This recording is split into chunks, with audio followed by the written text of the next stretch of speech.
Hi guys, today we'll show how to replace the engine air filter in 2019 Hyundai Sonata. It's pretty straightforward. They even provided instructions on the filter assembly itself. It says pull out to open the air filter.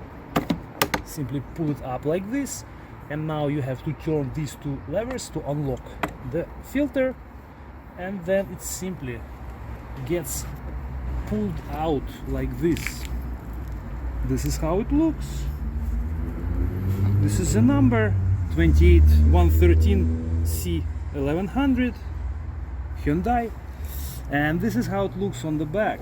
And as you can see, it should have been replaced a long time ago. There is lots of debris and dust accumulated.